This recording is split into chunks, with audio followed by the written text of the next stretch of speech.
नमस्कार, ये आकाशवाणी है। अभी आप मनोज कुमार शर्मा से समाचार सुनेंगे।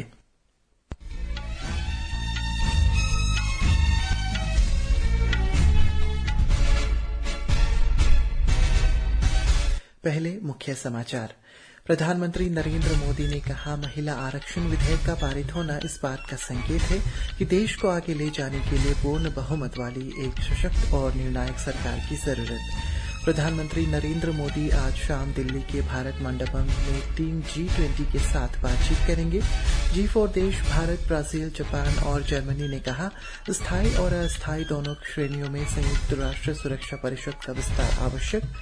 भारतीय मेडिकल स्नातक विद्यार्थी अब अमेरिका, कनाडा, ऑस्ट्रेलिया और न्यूजीलैंड जैसे देशों में कर सकेंगे प्रैक्टिस।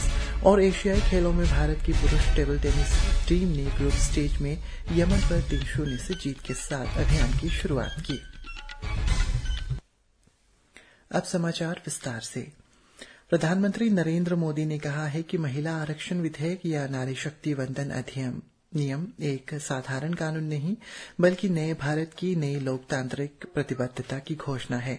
नई दिल्ली के भाजपा मुख्यालय में नारी शक्ति वंदन अभिनंदन कार्यक्रम को संबोधित करते हुए प्रधानमंत्री ने संसद में इस विधेयक के पारित होने पर देश की सभी महिलाओं को बधाई दी है। उन्होंने कहा है कि इस निर्णय को लेकर उत्सव मनाया जाएगा और आने वाली पीढ़ियां इसे याद करेंगी।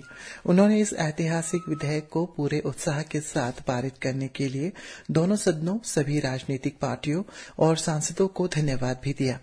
प्रधानमंत्री ने कहा है कि इससे पहले इस विधेयक को पारित कराने के लिए कोई प्रयास नहीं किए गए थे, लेकिन इस विधेयक को लेकर हर कोई दिखावा करते रहे हैं।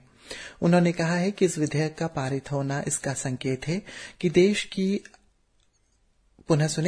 उन्होंने कहा है कि यह संकेत है कि देश को आगे ले जाने के लिए पूर्ण बहुमत की एक सशक्त और निर्णायक सरकार की जरूरत है।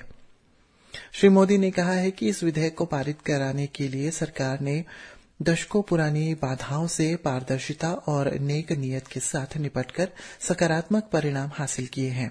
महिला सशक्तिकरण के लिए सरकार की विभिन्न पहलों का उल्लेख करते हुए प्रधानमंत्री ने कहा है कि मातृ वंदना योजना के जरिए गर्भवती महिलाएं और स्तनपान कराने वाली माताओं को उनके बैंक खातों में सीधे धन प्राप्त हुए हैं। उन्होंने कहा है कि सरकार मातृत्व मृत्यु दर नियंत्रण करने पर विशेष ध्यान भी दे रही है। श्री मोदी ने कन्या भ्रूण हत्या को रोकने में बेटी बचाओ बेटी पढ़ाओ योजना के महत्व और देश में स्त्री पुरुष अनुपात सुधारने पर बल दिया है।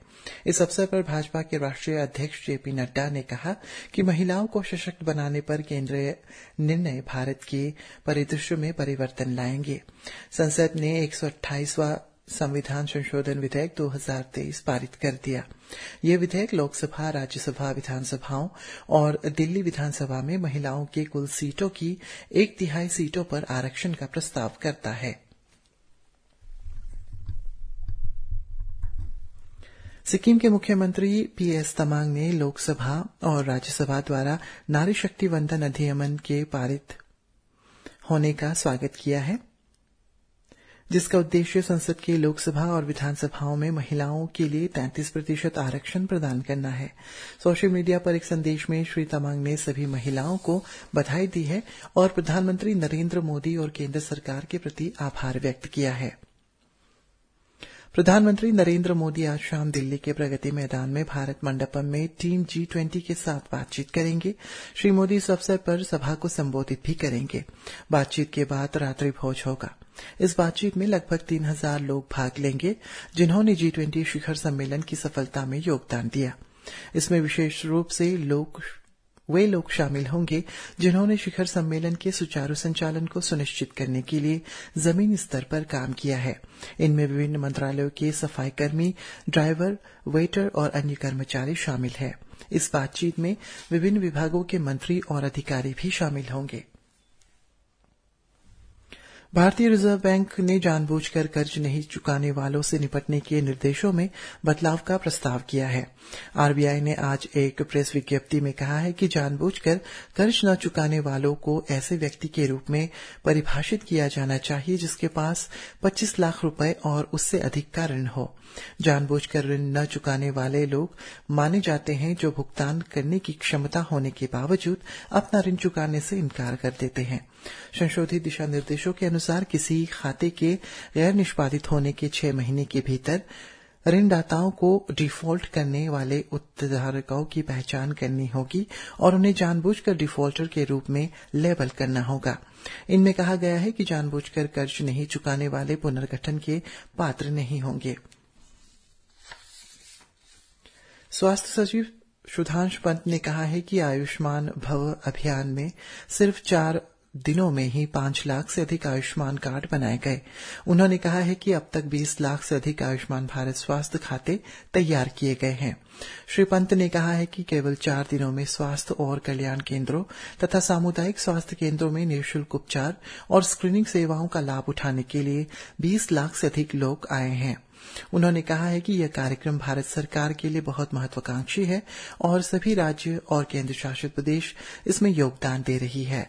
श्री पंत ने कहा है कि प्राथमिक और माध्यमिक दोनों स्तरों पर स्वास्थ्य सेवा की उपलब्धि हासिल करना महत्वपूर्ण है। राष्ट्रपति द्रौपदी मुर्मू ने इसी महीने की 13 तारीख को गांधीनगर में आयुष्मान भव अभियान की शुरुआत की थी। G4 देश भारत, ब्राजील, जापान और जर्मनी ने कहा है कि स्थायी और अस्थायी दोनों वर्गों में संयुक्त राष्ट्र सुरक्षा परिषद का विस्तार इस निकाय को अधिक प्रतिनिधित्व, वैधानिक, प्रभावशाली और कुशल बनाने के लिए आवश्यक है। संयुक्त राष्ट्र महासभा के 78वें सत्र से अलग कल ब्राजील, जर्मनी, जापान और पश्चिमी देशों के विदेश मंत्रियों ने भारत के विदेश मंत्रालय के सचिव संजय वर्मा के साथ मुलाकात की। उन्होंने कहा है कि विभिन्न तरह के जटिल संकटों के कारण बहुपक्षीयवाद महत्वपूर्ण तनाव से गुजर रहा है। एक संयुक्त प्रेस विज्ञप्ति में G4 देशों ने कहा है कि संयुक्त राष्ट्र सुरक्षा परिषद मौजूदा वैश्विक चुनौतियों से समय पर प्रभावशाली तरीके से निपटने में असमर्थ है, इसलिए इनमें व्यापक सुधार किए जाने की तत्काल आवश्यकता है।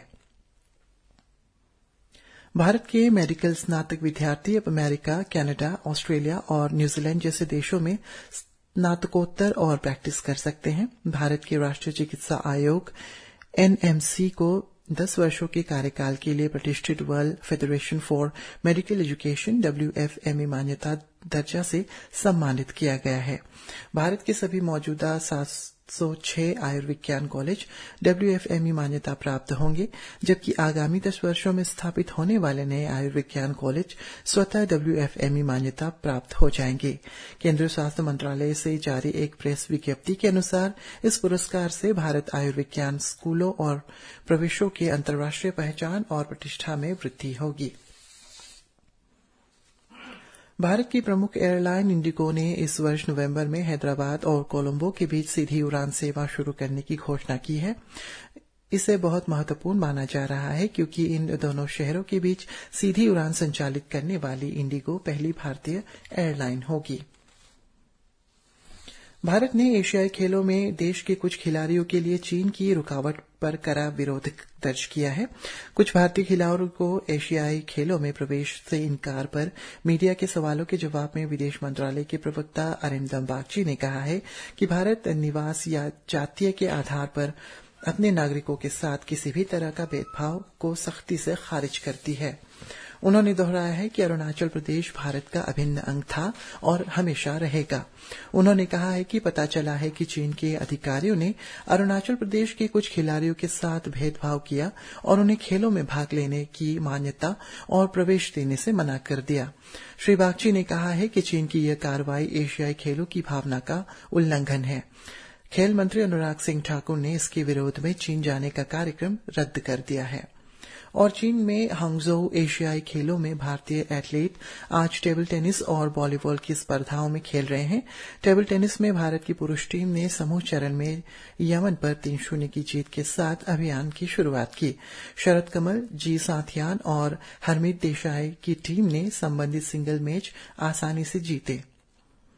भारतीय टीम का सामना आज दोपहर बाद सिंगापुर से होगा।